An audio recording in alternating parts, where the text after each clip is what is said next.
A lie is always a horrible thing, but we've all told them. Breaking news, Empire actor Jussie Smollett assaulted in Chicago and police investigating it as a possible crime. When you first heard it, you were like, oh no, this can't be true. Something didn't feel right. Make it make sense. It wasn't just the inconsistencies of the story. It was I'm sticking to the story. I'm sticking to every incident in the story, and I'm not moving off of it. Welcome back to the Court of Public Opinion. And guess what? We have two guests joining us today. We have Ola and Bolo Osundario brothers. These are the brothers that were a part of the Jussie Smollett hoax. Please take a moment and welcome Ola and Bolo Osundario. What's going on? Can you please say his name better? Hello. You said Bolo. Oh, no, I did not. I said Bola. Ola and Bola. Get out of here. Don't make me come through this screen, brother. You know, we're not going to do that in my courtroom today. Anyway, what's going on? I hear one of you are just back in the country. Which one went out of the country, and what mission were you on this time, Bola? Bola, yeah. And it's Bola Osundairo. So I went to Tenerife, the Canary Islands, for a business seminar with my business mentor, Peter Sage. And it was okay. How was it? Oh, it was wonderful. The Canary Islands is a wonderful place. It's part of Spain. However, it's outside of Morocco. It's an island or a group of countries or land masses outside Islands, of Morocco. Yeah. Is Ibiza out there? Ibiza is off the coast of Spain, no? Yes, I don't know. it is. So, yeah. It is, but that's like actually right. A different direction. Yeah. It's north of the Canary Islands. All right, now Bola, yeah. you actually are a professional boxer, and you're on a professional boxing team. Tell me which team you're on, and what league do you participate in? I am on the Dallas Enforcers, and I participate in Team Combat League. It's the first of its kind where it's a co-ed sport. Women and men are on the same team, and also it's in its second season. Well, the second season just concluded. We're going into the third season, and I will be on the Dallas Enforcers again. Oh, so you're going to be back at Dallas again. What made you choose Dallas? Why you don't want to come? You don't want to come to Los Angeles or Atlanta or one of the other teams? Who won this year? Who won? Philly won. Okay. Unfortunately, we didn't win. However, I would love to be on the LA team. However, I am loyal. Dallas got me. And, Dallas has a very good support for their teams. Their teams. Yes. All right. Now, how did you do in the league all around? Oh, I did very well. I went out with a bang. I was invited to the All-Star fight. I was on the world team, and we did very well. Okay, very good. What was your record? Did very well. I need some numbers. Well, so I'm not sure about my record. I have to go. You're not sure. So how you don't know your record? You do know that you are in the court of public opinion, so you cannot lie, right? No, I'm not lying. No, the thing is, it's a different. Okay, now how are you gonna be a professional wrestler and not know your record, sir? Okay, so our record was no, your record. Oh, my record. So I'm like, I can't remember. I have to go. So we have a lot of fights. It's one round, and Did you win the fights or did you lose the fights? I won more than I lost. Okay, that's what I'm trying to say. All right, yeah. Just move on from you. You're doing too much. Ola, bring us up to speed with your life. What's going on? I see you're always, hard in the gym, and you also have this series that you do on Instagram. Bring us up to speed. What's going on with you these days? Oh, what is going on with me? Currently, I'm just coaching. I'm doing a lot of fitness and lifestyle coaching. Have a lot of clients that are doing very well, changing lives day by day. So you're big in like taking your physical training, which is kind of what you guys were hired to do with Jussie, correct? Like you're doing more personal training these days. Now, are you still boxing? Because at one time you were doing a lot of boxing. Yeah, I'm still boxing. I'm actually planning on fighting next month and something called the Power Gloves here in Chicago. Oh, very nice. So you guys are located in Chicago? Yeah, for the most part. Part time. Yeah. I move around. I bounce around. I'm in Dallas sometimes. Sometimes I'm in LA. Sometimes I'm in West Africa. It just depends. Okay, got it. All right, guys, let's just jump on into this. One thing that I wanted to know is kind of like how how has your life been since everything went public? And what changes have you had to make like in your daily lives? Are things different for you guys now? Do people recognize you? I think that's one question that everybody always asks, right? Once you become famous, does your life has your life have to change in any way? And what's different, Ola, that you used to do but can't do no more actually? So when it comes to, and I don't want to call it fame, but being known, you just have to move differently. It comes with its positives and its negatives. There's people that like us, and there's people that don't like us, and people will tend to show you that if they do or don't like you. But I don't know. I feel like I've seen more positive when it comes to how this whole situation has affected our um, lives per se. Got it. How about you, Bolo? Yeah, life has been beautiful. I cannot come. I couldn't ask for a different life. It's been great. Like he said, people are negative or positive, but that comes. It's always been like that. However, it's on more of a scale, higher to a higher level because we're more known. But I Right. would say overall, it's been great. Life has been great. We've I had. don't believe that. I don't think life's been great. Life has got definitely have had some challenges. I can tell you I've been in the media for the last 20 years and in a negative slant. And even though we want to say that we won't change anything about our lives, we could take a little bit of that heat that we get, especially from people who don't know us, who's always passing judgment on us. Life is good, but it's not great. You know what I mean? It could be different. So I don't see Life, you guys were part life of is one of the great. largest. You guys were a part of one of the largest hoax that exists in the 21st century. And it was in such a negative way. You can't tell me that life is great. Like, give me the skinny. What is life really like? You're right. Is it life is great that now that you're more well known, you're able to move and do more stuff.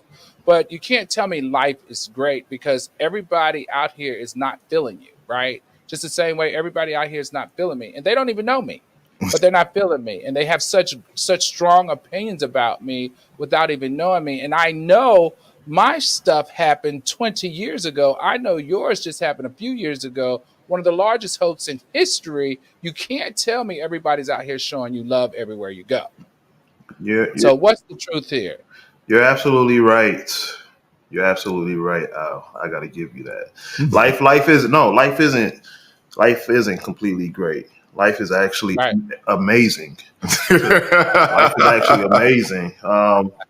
You got look, Al. This is life. Life is always going to come with challenges. It doesn't matter right, if we went through what we went through or we didn't. There's going to be challenges. Period. right, So it depends on you as the individual how you take things.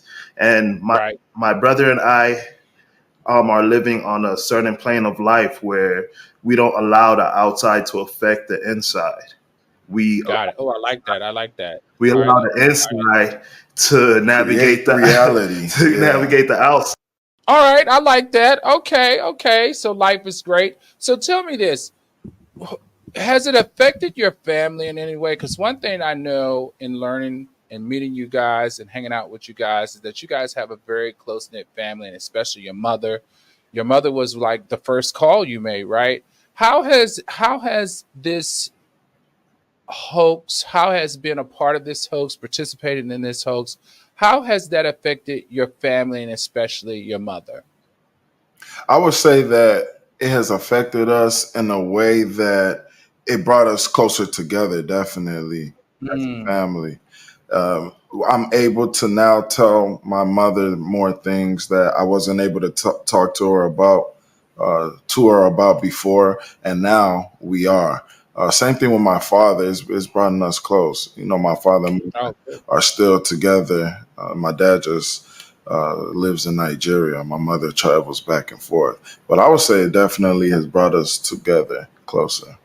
oh, nice. All right, so there's one myth out here, guys, that you are not real U.S. citizens. That you from Nigeria, you're Nigerian, and you just live in Chicago. Tell us about. Tell us about. Are you U.S. citizens? Tell us a little bit about your life in Chicago. How long have you been in Chicago? You say you live with your mom in Chicago. Your dad lives in Nigeria. So, are you U.S. citizens? Could you be deported if you did a criminal crime and got convicted? Tell us about that. Honestly, I'm more American than whoever's watching this right now. I couldn't be no less American. We can't get deported. We are U.S. citizens. We're not naturalized. We're U.S. born citizens. I know that was a big misconception that we were Nigerian. First of all, look at our accents. Do we sound like immigrants? Yeah, Like, come on, use your common sense. yeah, that's true. Jesus. But people had the perception that we sounded like, "Hey, what are you doing there?" They thought we sounded like that, but that's not how we sounded. We could code switch, of course, because we've lived in Nigeria before in West Africa. However, no, we sound like this, and we're American citizens. On the regular. We grew up in Chicago. Mhm. Yeah. Do you have any brothers and sisters? We have two younger sisters and one other older brother. So, who's the oldest of the two of you? The pretty one. The uglier one. I'm the more handsome one is the Pretty younger one. brother. That's how The pretty one's the older one. So, who's the smartest of the two? I'll have to say he is. I'll give it to him. I wouldn't say that. I'm not. I'll give him the brains, but I'm the looks. You got the beauty. He gives. All right, guys, let's jump right into this. Let's talk about the Smollett incident because you're here in the court of public opinion. Yeah. And in the court of public opinion, we always want to examine situations that are interesting, that are related to obviously celebrities and relates to their legal troubles that they have. Now, the reason why we're still talking about this 5 years later is because Jussie Smollett has decided to relentlessly stick to the story that he did not do this, that in fact he's innocent. He recently has come out and said that he has spent $3 million in order to make sure that he gets out of this without being charged with a felony. In addition, he says he admits that he may have helped purchase certain items. He may have had certain conversations, but at the end of the day, he did not commit this hoax. All right. So in order for us to really dive deep into this, because for me, to spend $3 million versus spending when he was found guilty in court paying $25,000, it just seems to me that there's some type of confusion. I think if the correct word is confusion, I don't know, disconnect, confusion as to why a person will hold on to this so hard, considering what he has been found guilty. Now, you guys are part of that entire trial. You were a part of the entire court proceedings. So this is what I want to ask first. Let's go back to the first time. Who met Jussie Smollett first, and how did you meet him? Who was that, and how did you meet him? It was I, Bola Ashandaro, that met Jussie Smollett first, and I met him through a mutual friend. I was invited to go over to his house. So, despite what people have thought before, I did not meet him on set. Yes, I have worked on Empire set, but I met him at his house in a more personal setting with a mutual. Oh, okay. Yeah. All right. So in meeting him, what was that?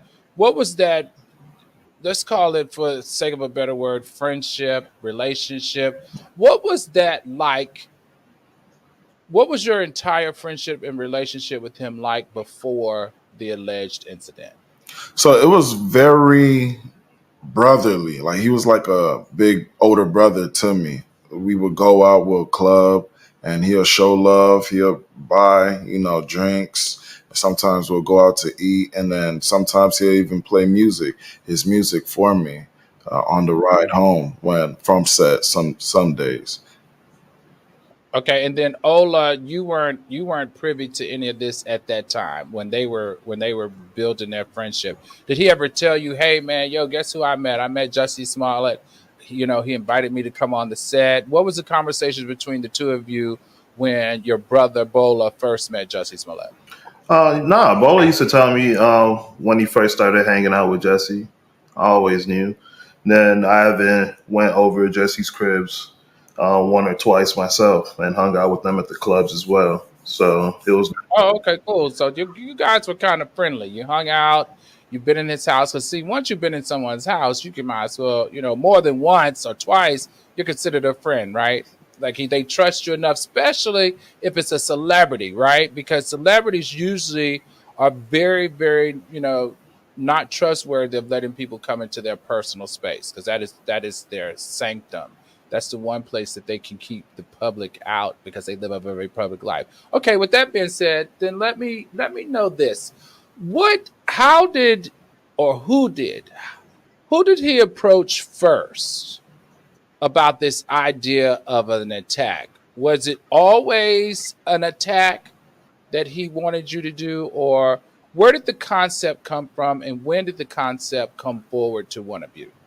So it was I that he brought the concept, the idea of a fake attack. Let's say Okay. fake. You got to add the fake. It was a fake attack. Okay. He brought it to me, and it was random. He just said, "Hey, I have something I want to tell you. Let's meet on the low." And I had to go to CineSpace, the place where they film Empire and a few other TV shows in Chicago. I went over there, and then he just brought it out. He said, "Hey, I want you to fake beat me up," and that's all she wrote. Wait. Okay, hold on now. Hold on. So he brought you to the set.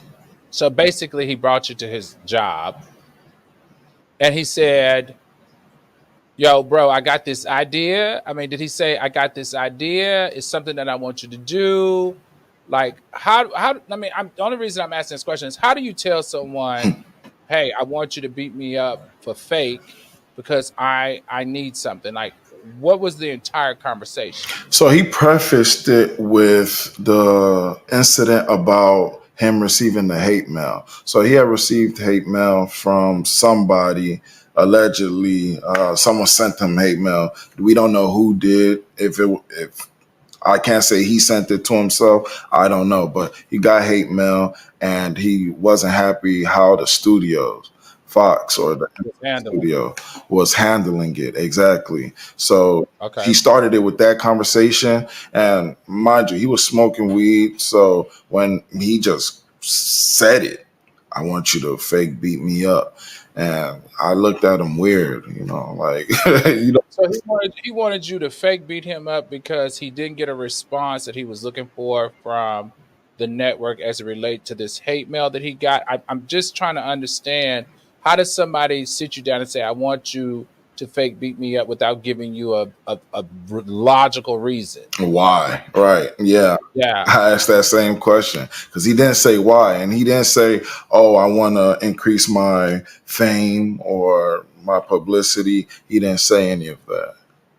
Also, it was basically like he wanted you to do something for him. This is what it is, and this is all that he was sharing at that time. Yes. Okay. I mean, I don't, I guess so. You're smoking, you're enjoying your day. Are you thinking, what are you thinking at that time? Are you hesitant? Are you like, okay, I'll do it? Like, what are you thinking at that time when you're sitting there smoking? He's telling you this story, Yeah. you're on the set. Like, what's going through your mind? Yeah. So Were you hesitant at all? when he first told me, it was actually, we were driving. We were driving towards my house in his vehicle. And yes, So it wasn't at the studio. no, so I met him at the studio. Oh, okay, At gotcha. the studio, and then we started driving towards my house. So yes, of course, I was hesitant initially because I was, that's something random. Like no one just says, "I want you to fake beat me up," you know.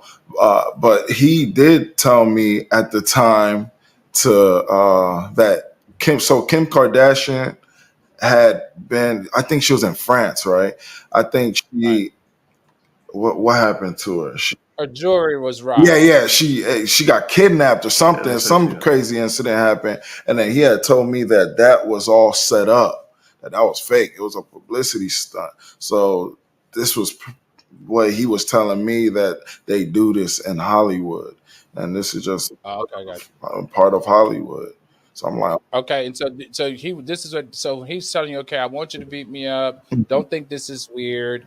Even people like Kim Kardashian do this type of thing. exactly. Is that basically what you're sharing with me, right? All right. Well, did you ever consider saying, "No, I'm good," or did you think, "Hey, all right, you need this favor from me. I'll do it because maybe you can help me." I don't understand.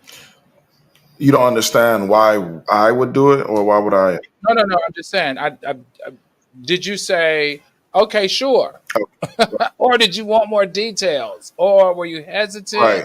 Did you say you had to talk it over with your brother? How did Ola get into this? So Ola got into it because he was like, Jussie was like, we need one more person. Would your brother do it? I said, Ah, gotcha. yeah, and I said, yeah, I believe he would do it.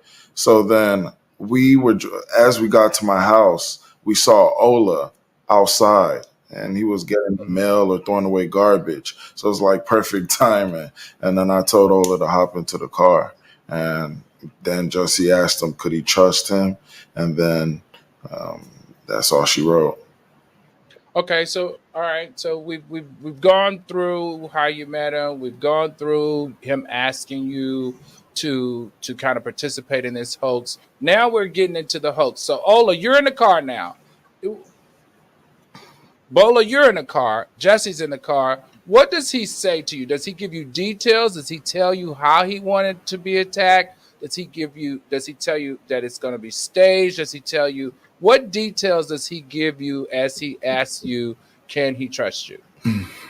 So pretty much everything that went down was produced and directed by Jesse himself. How he wanted us to beat him up, how he wanted the rope, he wanted the bleach poured on him, where it was gonna happen, what time it was gonna happen. He let us know all of that, and Now, I we even did okay, we even did a whole rehearsal and walkthrough. I think was it the day before? not a rehearsal and a walkthrough. Yeah, yeah. That's what I mean. That's what he called it. He said we're gonna do a rehearsal. Now, wait a minute. I thought the court document said that he wanted you to he wanted you to throw gasoline on him. Yes, he wanted us to throw gasoline, but Ola he didn't feel comfortable with that, so he said, So wait a minute. Ola decided to change the prop. he said, yeah, yeah, and also, just so you know, it wasn't just a rope or any type of rope; it was a noose specifically that he wanted. Okay, and how do you know how to tie a noose? Where do you get a noose We from? don't. We don't know how to tie it. However, we got it from Crafty Beaver, a store that sells hardware supplies, and Mhm. it was a Clothesline. clothesline, yeah, and it's already like in that type of shape, isn't Yeah, it? it was already in Yeah, that shape, and all you had to do was pull a little rope out, and it looked just like a noose. It was yeah, crazy. Oh, so no wonder when the police showed up, it wasn't really a noose because it wasn't really tied like a noose, but it looked No, no, similar no, to no. it. You don't understand. So Jesse, the way it was on Jesse in those videos, that's not the way it was put on him. Oh, Yeah. gotcha. So Okay, how are he you? remixed the whole thing, but the way I put it, it was literally just a little. It looked just like a noose, a little circle with the bundle at the bottom, and I just put that little circle around his face. But once you see in the police videos, he has the rope all tight around him and that. Like, bro, I didn't do that to you, bro. yeah. He did not do that, I did not and, do that to you. and if you remember, Gotcha. if you remember, he still had the new song when the police Right. came, and a lot of people find that weird and awkward, and for good reason. Well, let me ask you this. I can understand now. I'm open minded. I'm trying to be open minded about this, right? I think I've said this to you guys offline, so this is nothing new.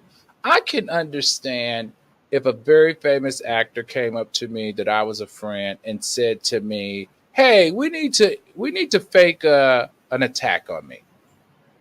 Right? I can see that. I actually can see that because like you're thinking, what do I have to lose? I'm just faking an attack. It's nothing going to happen. You know, did you? So the question becomes, did you know that he was going to then report it to the police? Were you guys being filmed? This is a part where I get confused. Did you know that you were going to be filmed? Did you know that it was going to be reported to the police? And then, like, what details did you know at the time when you agreed to say yes to the attack? So all we knew was that it was going to be put on social media, and that's was the extent of it. Got it. Yeah, and he mentioned so during our rehearsal, he drove us to the area where he wanted the fake attack to occur, and he pointed out a camera that was by the stairs, and Okay. it was supposed to capture the fake attack. However, what I we think it come to was, find out that yeah. the camera was not even facing there at all. So he was Hmm. going to maybe get the footage and give it to TMZ or give it to whatever blog he wanted to give it to. Oh, okay, gotcha. So he was going to use that as The that's how he was evidence going to and real. not Gotcha. only that, because I believe he was on the phone with somebody, a manager or something that was supposed to clock that he was getting attacked, and he did corroborate it. The manager on the phone, Oh, okay, yeah, gotcha. yeah. And he was going to he was going to call the police. Well, let me ask you this: did you know that it would create? Did you know that this was going to go down as a hate crime? Did you say, did he say that I'm going to use this to portray? I'm going to pretend like you guys are white guys, and I am going to portray this as a MAGA situation and as a hate crime because you had MAGA hats on, or you were supposed to. What happened to that concept that you were supposed to have MAGA hats on, and how did you end up not having MAGA hats on? So we did have red hats. We couldn't find any MAGA hats. We live in Chicago, one of the most liberal cities, democratic cities. So ain't nobody selling MAGA hats for real in Chicago. So Were you supposed to have a MAGA hat on? we're supposed to get a red hat, right? He wanted us to have MAGA hats. Yeah, he would have Yeah. preferred that. So tell me exactly what had to be a part of the hoax. A MAGA hat. He wanted a noose. Yeah, he wanted What to else did he want? bleach. He wanted us to pretend we were white racists, Okay. much, And and that then, we were Trump supporters. yeah, Trump supporters, MAGA hat, obviously. And he wanted us to hurl these statements, these racist, homophobic statements. Wow. So this was like a script, really. Like he really did have it. Like, That's exactly I how mean, we took it as. And we're actors. We were professional actors before meeting him. So it was a script for us. It was acting. And that's how it made right. it out to be. And I wanted to share this with the viewers and everybody. You guys had agents. Yes, You guys, this wasn't the first show that you were on. You've been on a couple of television shows, even local stuff. So, correct. and you had agents. So this wasn't like you met this guy liked you and he turned you, he put you on. You actually were working on the set through your agency, and by working on the set you met Jesse, right? Not by working on the set. No, it was through a mutual friend. That Oh, through a mutual a friend. mutual, But you had been working on the set before you yes, met him through the mutual exactly. And friend. a mutual friend is not Okay. an actor at all. He has no business in entertainment. So Okay. yeah. So did you ever think it was going to turn into something so huge like this? Did you know it was going to turn into like one of the biggest, what would be considered, if it was true, one of the biggest hate crimes in the 21st century? No idea. You couldn't tell me this. And I thought it was I, going to be something that was going to be on the blogs for a little bit and be over with. and 5 years later, we're still here. It's in the Illinois Supreme Court. I know that's like scary though. I mean, that still doesn't make any sense to me. So during the attack of that night, because I want to go back to the attack, did you? What were your thoughts as things started to unfold? Because as we understand, it was one of the coldest day in history in Chicago. The day before, you guys had gone through a drive-through of how and what was supposed to go down. Like, what was going through your minds during the day of the attack and as it was unfolding? Did everything happen the way it was supposed to? Did you show up on time? We know Ola decided he didn't want to carry gasoline, so he decided to carry bleach. How did you carry bleach? How did you get there? Give us some details on how this all unfolded. So it was very last minute because it was originally supposed to happen at 10 p.m. at night, but Jesse's flight kept getting delayed. So Ah, he would let us know exactly when he would want it to be. So whenever he got his flight, I think it was like an hour later or some whatever the exact time that we moved the fake attack to was 12, right? 2 a.m. It Or happened at 2 2 a.m. I'm a.m. sorry, 2 a.m. So leaving the house, we were very rushed. So I put the bleach because I didn't even think it was gonna happen anymore. So I ended up putting the bleach in a hot sauce bottle. I can't. I put the bleach in a, When I read that, when I heard that, I was like, that, who puts bleach that in a hot sauce bottle that's all. and takes it to an attack? That doesn't even make any sense to me, Ola. That's all I had.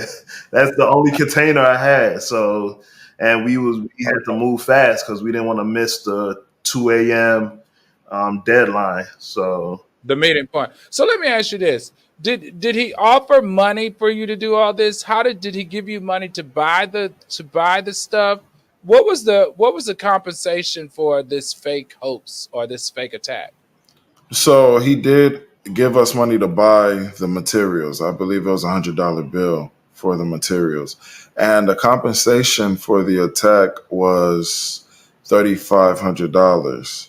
And the $3,500, we didn't need the 3,500. Like we didn't need to get paid for this to take place. And Right. I'm gonna tell you the reason why. My brother and I are professional actors. Acting is a very it's who you know. It's who can connect you to the right people type of Right. Right. industry.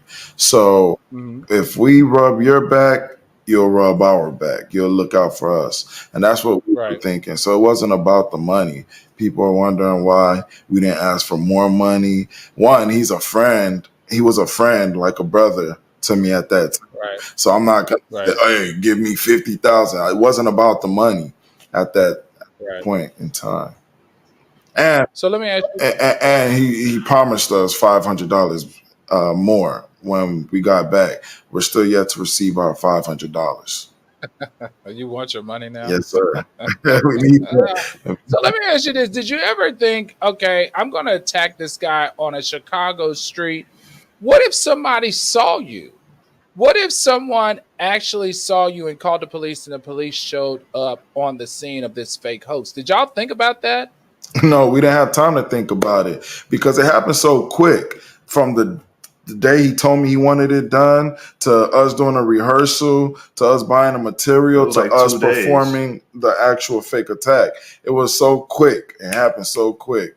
We didn't have, and Jussie wanted it before we left to Nigeria because we were going to Nigeria, I believe, January 29th, like that day, or The the same 30th, day. It the was the same same day. day. The Yeah. same day the attack happened that we went to You Nigeria. guys were going to Nigeria. Yeah. So you did the attack. You did the attack. You're like, okay, I did the attack. Everything went off without a hitch. You beat the boy up. Then you went home. Then you packed or grabbed your bags. You went to the airport and you flew to Nigeria. So at what point did you learn that that he was being exposed or that it had reached like national television exposure? I learned, I believe, that day when it happened, when we were traveling. A friend had texted me and sent me an article or a screenshot of an article and said, "Ain't this your homie?" Because he know I met him. I bring him to one of the clubs he bounced at. So that's when I knew. You knew that what he had reported it to the police, and the police was now making it. No, that it was in the headlines. Oh, that it was in the That he headlines. Yeah. had been attacked. But when it was in the headlines, it didn't say anything about the African brothers. When it was in the headlines, it was he was attacked by two MAGA people. Correct? I'm not sure because I only saw the screenshot of the What he article, like sent the you. headlines. Exactly. I didn't go into it. We were too busy getting ready to leave for our trip. Okay, and what was your response to it? What was your reaction to it when you initially found out about the headlines? To my friend or just in general? No, just in In general, the two of general, you. shit. Job well done, buddy. Go, wow, really? Yeah, So you're like, okay, mission accomplished. This is what he wanted. yeah, This is fine. yeah. Okay. So, all right, you got on the plane off to you like, okay, we did a good job. You basically like, okay, so I looked out for him. He clearly is going to owe us one. Yeah, pretty much. He's gonna look out for us, obviously. But like I said, he's a brother. He was a brother, so we do favors for brothers. That's what happens. Okay, so when did you realize that this hoax turned into a Holocaust? Like, did you not when did you know that Jussie was now doing a national radio tour or a national media tour saying all these bad things had happened, and it wasn't just on social media, but now it was on national television. Now it was an international story. So I pretty much got a little worried when I saw that the police got involved. That's when, yeah, Mm. that's when I started to worry a little bit. Like, okay, police were never supposed to be involved. What's going on? And yeah, that's This was while you were in Africa? yes. Okay, and did anybody call you? Did you like anybody let you know, hey guys, this went a little too far? Did the manager that he was coordinate this with, did anybody call you to let you know that things have gotten a little bit out of hand? No, not at all. Nobody called us. No, he wasn't supposed to. So no one called you. So you think everything's fine. You know you're not feeling comfortable. However, you think everything's fine. So I'm confused. What happened? Like you land from your vacation and you get arrested? Is that when you figured out that everything wasn't fine? No, so I had a general feeling, I had an intuition that the police knew who it was because it was in Nigeria where we figured out that they had these two dark suspects. What I mean by dark suspects was the picture was dark. They didn't know if the people were white or black, but these persons or people of interest, they knew it was us. I believe that they did. And they weren't giving that information so that we would come back. They probably thought that if they said, yeah, it was these African, Nigerian. They knew where we were at. Yeah, they knew where we were at. So that's why they met us at the airport. But why would they ever think it was you two? Of all the people in Chicago, why would they ever put it on YouTube? Why would they ever know that it was you two unless he told them? I don't understand. Why did you think they knew it was you? I thought they knew it was us because they weren't giving the full information. They were just saying, hey, until further investigation, we don't know who these people are. And I just had that feeling. But Jussie never told them it was us. The police figured out it was us by doing their investigative work, by we took a taxi and a taxi dropped us off somewhere, and then they used cameras from there to track us to our house. So that's why if you do crime now, they could catch you if they want. If they really want to catch you, they can. Because they even went to neighbors' ring cameras. They asked the neighbors for their ring cameras and all that. Yeah.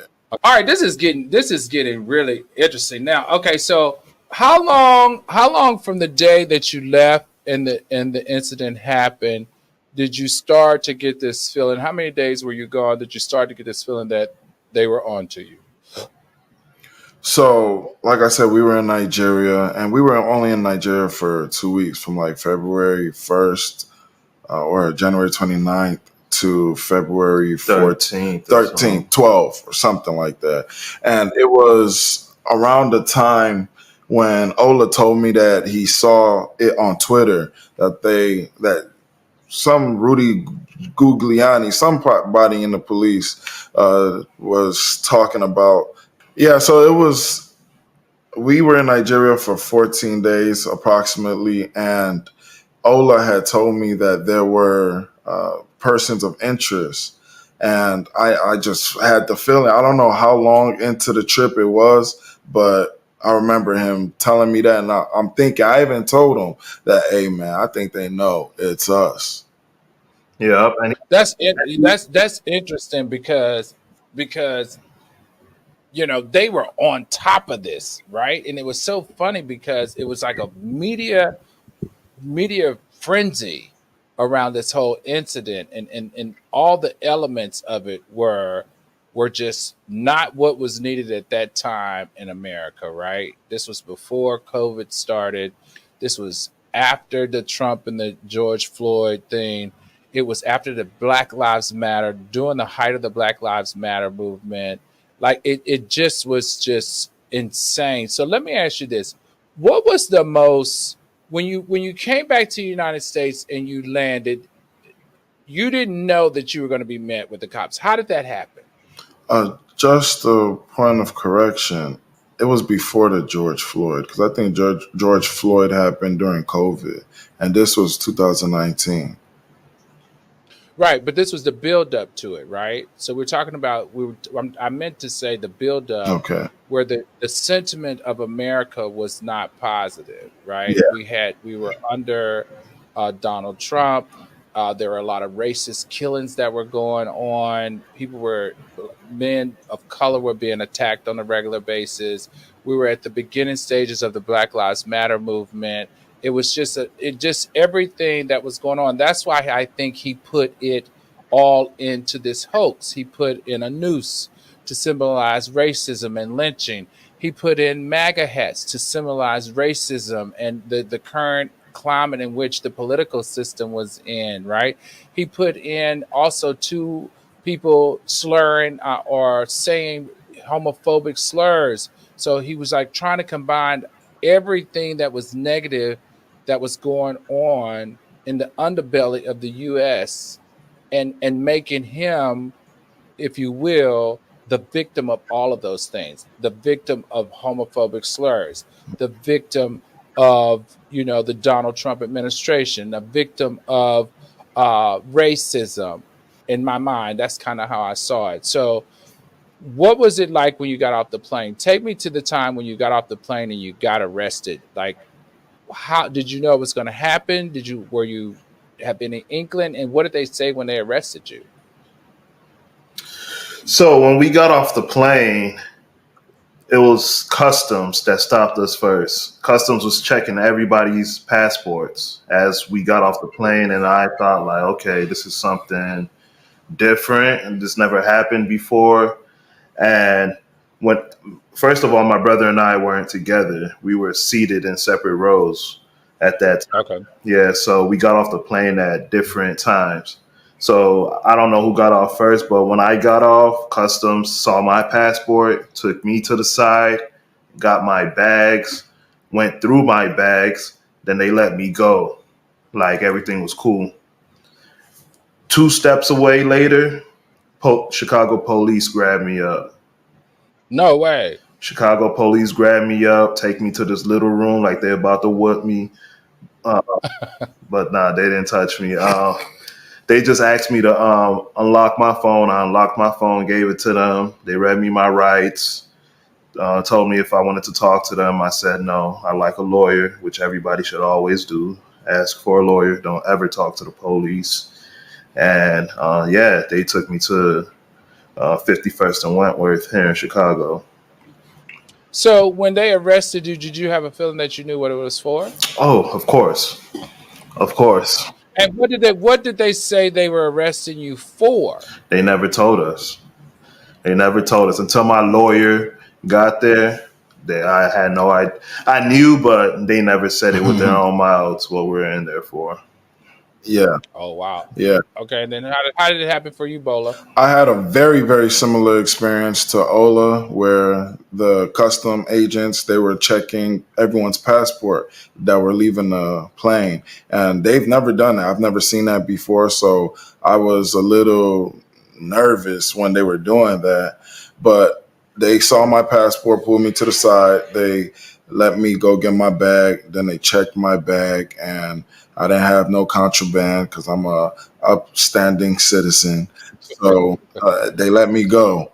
And then that's when the police came out of nowhere, like, are you so and so? I'm like, yes, I am. And they said, come with us. I'm like, damn, okay. And like Ola, they asked for my phone, but I didn't want to unlock my phone. I was like, no, I'm not unlocking my phone. Why do I gotta unlock my phone for? Because they didn't tell me why they were apprehending me. They just said, hey, you got to follow us. And then they eventually took me to the headquarters, the 51st and Wentworth police station.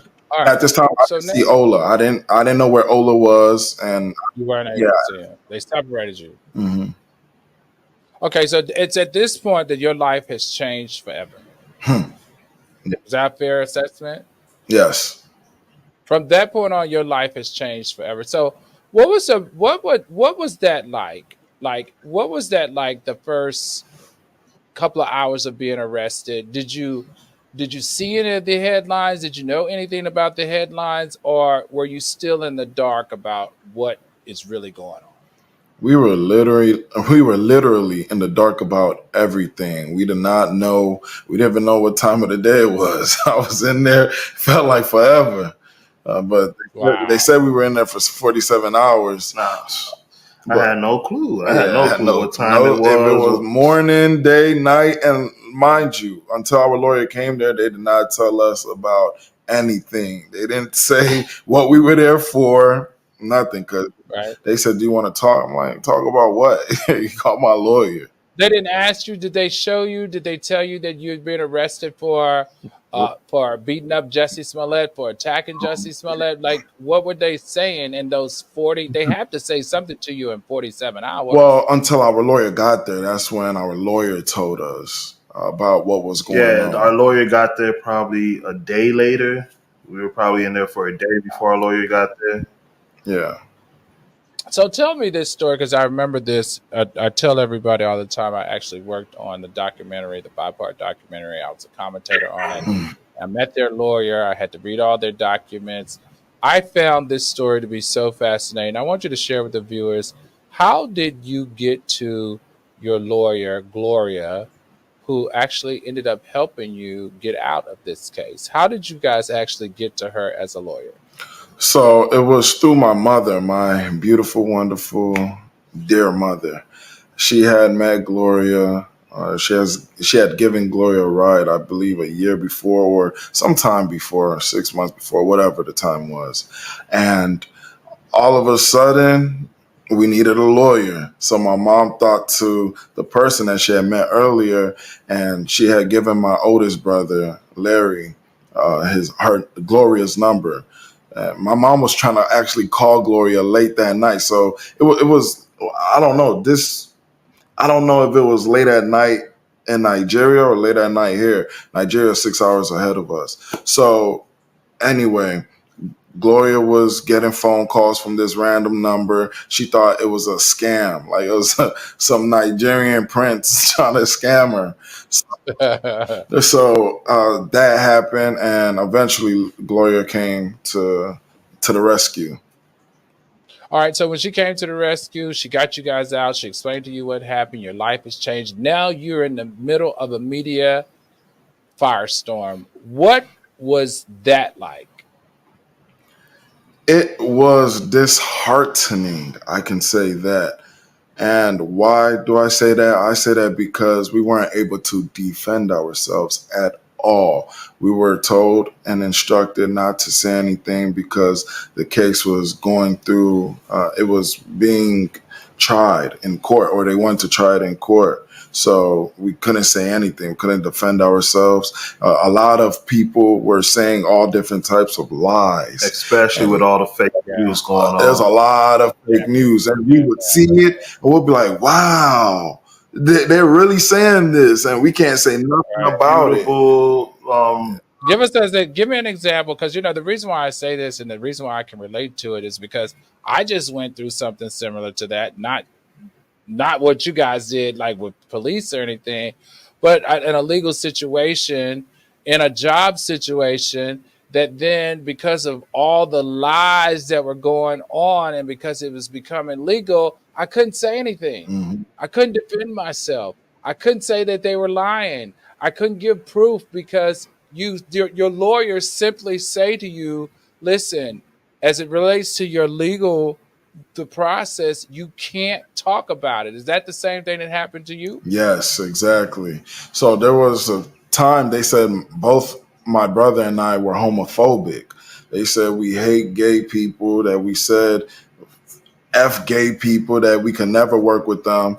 They actually used the F word, and the Oh, gotcha. Okay. under six. Yes, they used that word, and we couldn't defend ourselves. It was disheartening. It was messed up. So is that the most difficult part? The most difficult part is like you have to sit here and listen to everybody write your narrative about how and why you did it when you actually were just carrying out something that you had practiced and was told to do. Exactly. So how did your relationship with Jussie change? Did you ever reach out to him and say, yo, bro, I'm out here. Yo, you got me out here looking crazy. Did you text him after you got out of prison? Did you try to call him? Or did they tell you you couldn't call him? How did your relationship with Jussie change now that you saw that he had you out here actually being charged for a crime that he actually created? Yeah, so we never talked after the incident happened. He Did you try? no, never. I never tried to get in contact with him. I don't think he did. No. Why would you not try to find out why someone who set you up in such a huge way and now you are known internationally as these two African brothers who are bad? Why would you never reach out to the person who set the hoax up and say, yo, dude, what's up? Because it's legal now, and I don't want anything to come back and implicate me or get me in trouble or my brother. So it was a lot of stuff going on. You didn't know And who to plus, trust at the time. we were advised to by our lawyers not to reach out to him. Okay, I mean, I guess that's true, and you really can't because you don't know the level. I can imagine how aggressive it was.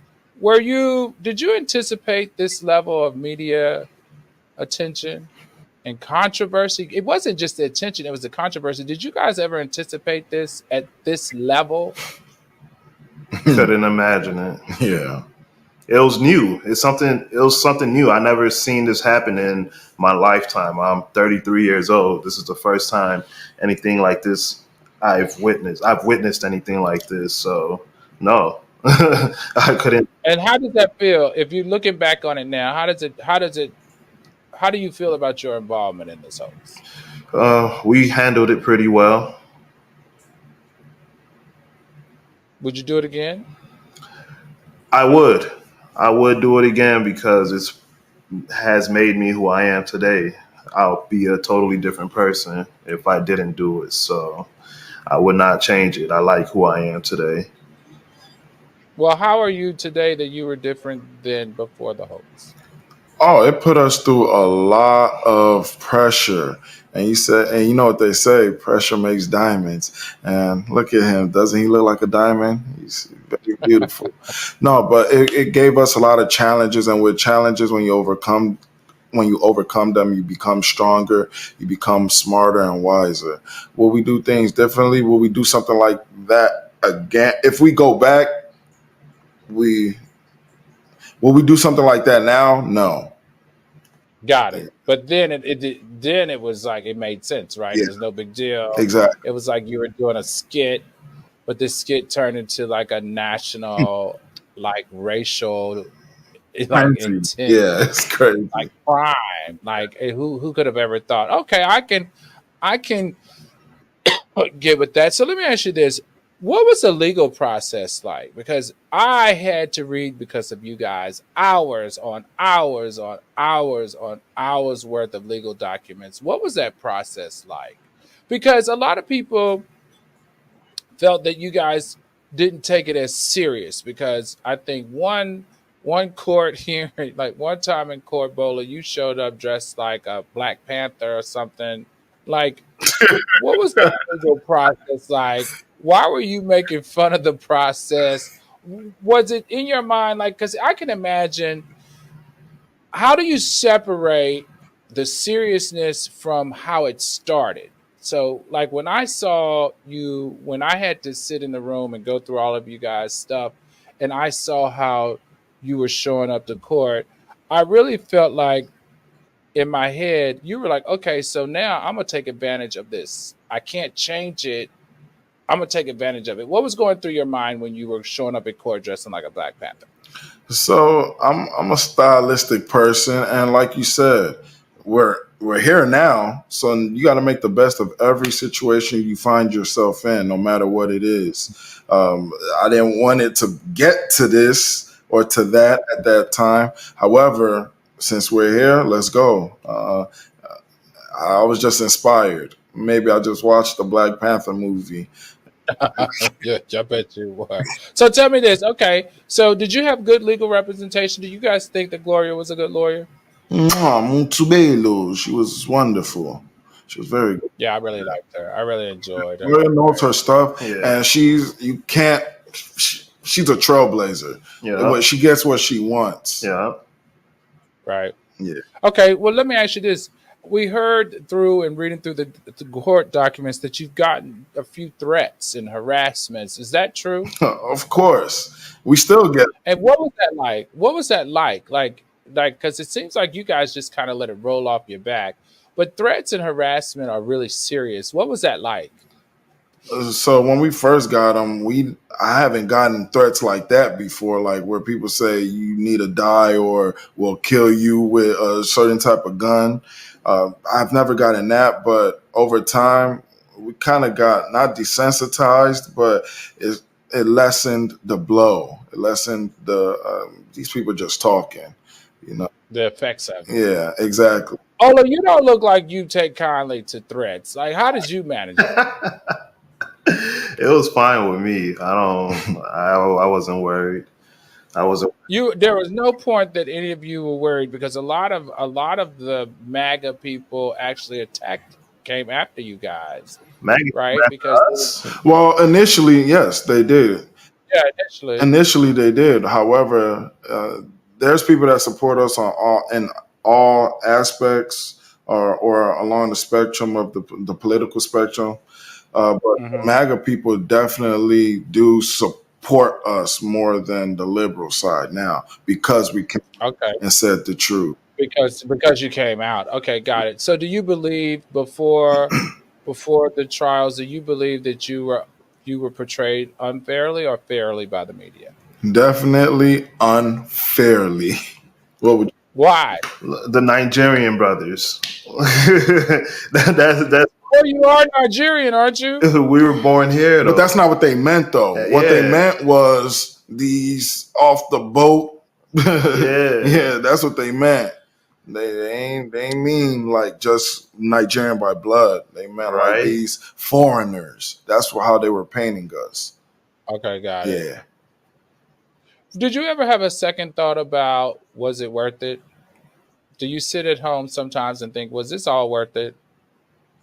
No, I don't sit at home thinking that. Sometimes at the library I do, but not at home. You go to the library? Actually, I use an app called Libby. It has books on it that you can borrow, but Oh God, Jesus. Okay. So no regrets ever.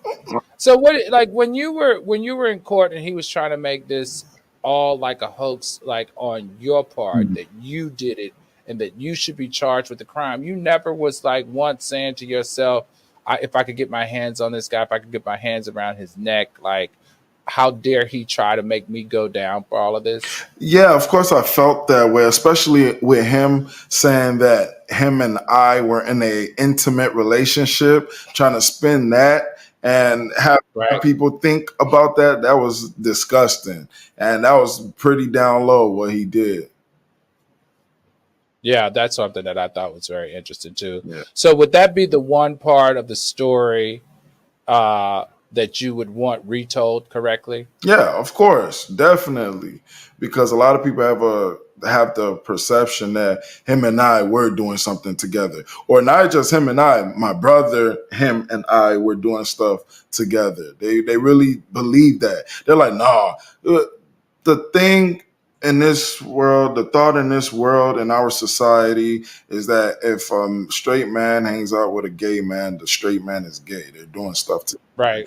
That's Absolutely. not always the case, you know. I mean, it wasn't the So you know what? I'm glad you mentioned that because that is really a part in which I want to say certain communities took that and ran with it. Like people like really believed it. And I got to be honest, at one point I did too, until I actually had the opportunity to actually sit down and interview you guys, talk to you guys, and then go through the court documents. I did it too once, think that. Tell me though, you're Nigerian. In Nigeria, it's not looked upon, in a positive way to be gay or to be homosexual. So did you have to contend with any of that with your Nigerian family or just with Nigerians in general that may have sent you inbox messages or DMs? definitely. It's a crime to perform homosexual activities or acts in Nigeria, and definitely we had to talk to our parents, talk to our family about that, and friends, of course. A They lot of people definitely asked. Yeah, they definitely. Asked. No, but you know what? It's so funny. It's funny because if you think about it, you guys were like doing illegal shit across the board. Yeah, Like really, like if it was all true, right? Number one, you beat up this guy. It wasn't an act like he claimed it. He claimed that you guys actually beat him up, that, it wasn't an act. You guys actually planned all of this, which is a crime. And then also just in your home where your family's from, it's a crime to even be, thought of as homosexual. So you guys were just criminals all across the board to certain people, no? exactly. Yeah. That's what they try to paint us as. Wow. That's a lot. So let me ask you this. What about the hoax? And I want you to think about this, right? What's one part of the story that hasn't been told, right? From what you think people need to hear.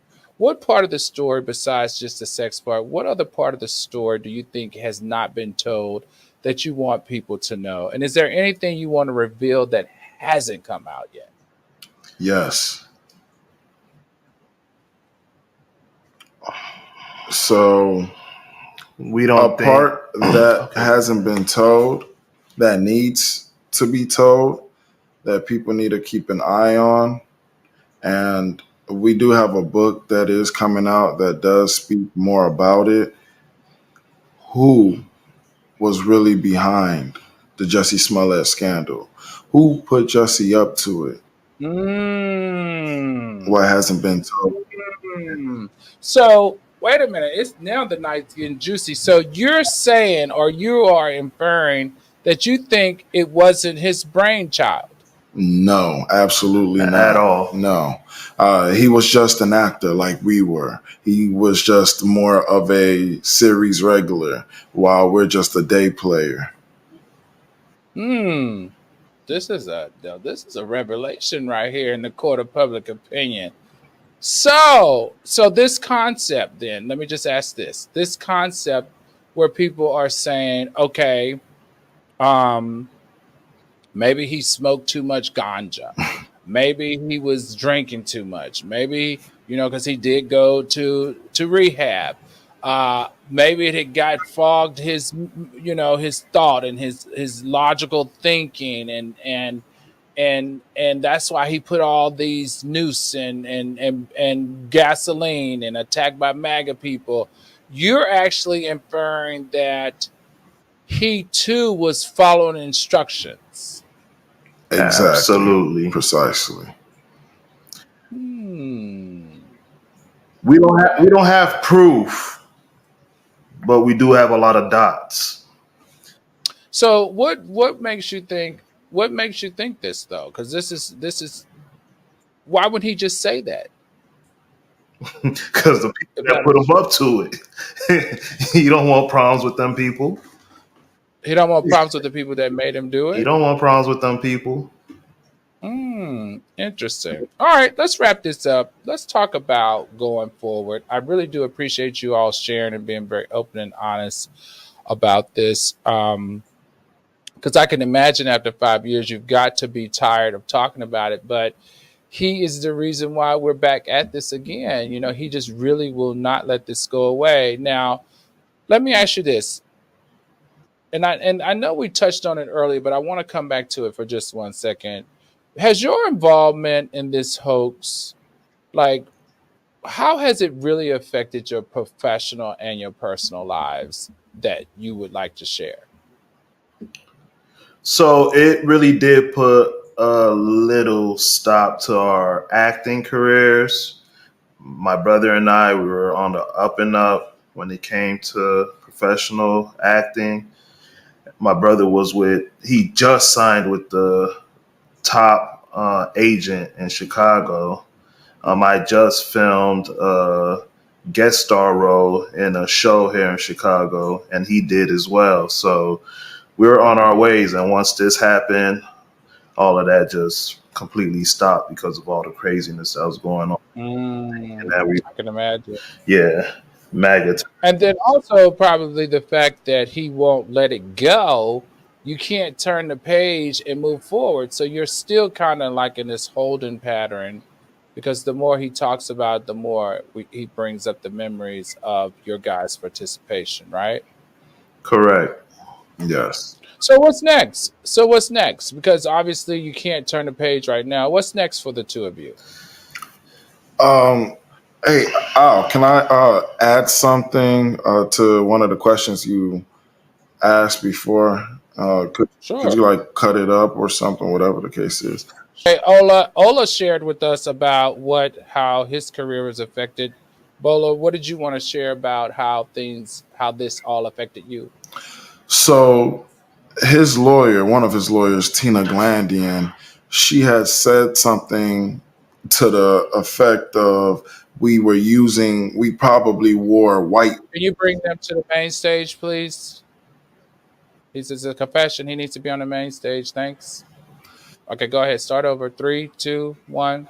Yeah, so this affected me what affected me was when Tina Glandian, one of Jussie Smollett's lawyers, had said that it was possible that I or my brother had wore whiteface. And something like that is crazy, given the history of blackface in America, that I might have wore whiteface to attack Jussie. She said that on I think not Good Morning America, but in some type of media, she has said that, and that greatly affected me because people were asking questions about that, like, "Damn, you would do something like that? You would wear?" Right, they felt like you would stoop that low for fame. Yeah, that you would white makeup on your face just to do this. To do this, exactly.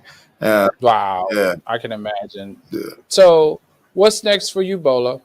What's next for me? So I'm going to continue boxing professionally. I'm doing very well with only 6-7 fights. I was ranked number 2 or 3 in the U.S., number 20 or number 40 in the world, and that's unheard of. I'm still on that Dallas team, the Dallas Enforcers. So I'm doing the Team Combat League, the team sport, and it's going very well. So you guys should definitely check me out. How can they find you on social media? So you can find me on Team Able, and that's team_ABEL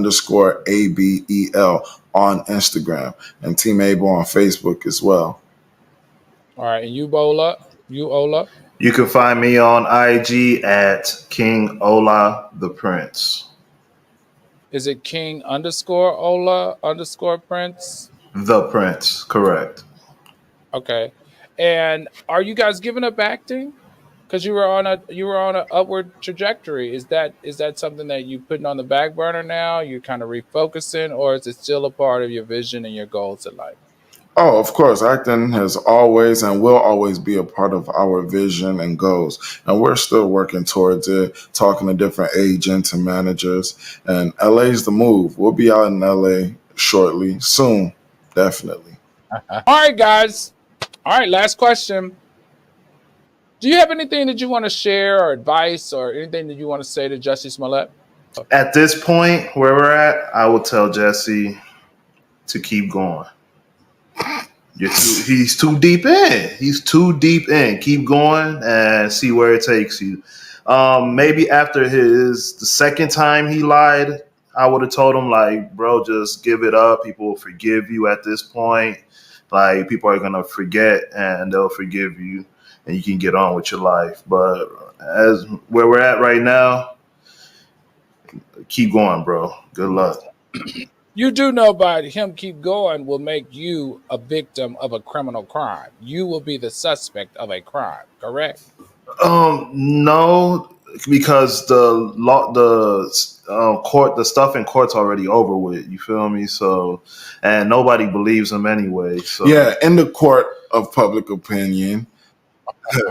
Well, that's a court of public opinion, but if you're telling him to keep going, to keep fighting it so that he will not be charged with a felony, they have to charge someone with the felony. no, So if they believe him, he's saying that you guys are the ones that committed this crime.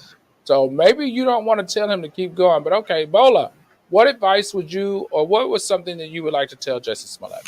So I would tell him the opposite of what my brother would tell him. I would tell him the truth shall set you free. Just come out and say the truth.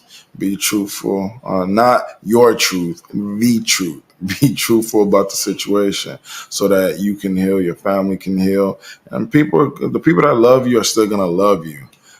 They're not gonna not love you, and if they don't love you anymore, that means they never really did. Last question. Could you guys be friends with Jussie Smollett again? Yeah, I can always be friends with anybody. He was a brother, and I still consider him a brother. Ola? yeah, same as my brother said. Okay. All right, guys. Thank you for the night. Thank All right, everybody. That's going to conclude our night here in the Court of Public Opinion. We want to thank the Austin Duro brothers for being open and honest with us. And we're going to get to your questions or we're going to get to your verdict. So, where do they stand in the eyes of the public opinion? Are they being honest? Are they not being honest? Are they guilty or not guilty for participating in this hoax in a good way or a bad? Stay tuned for more details right here.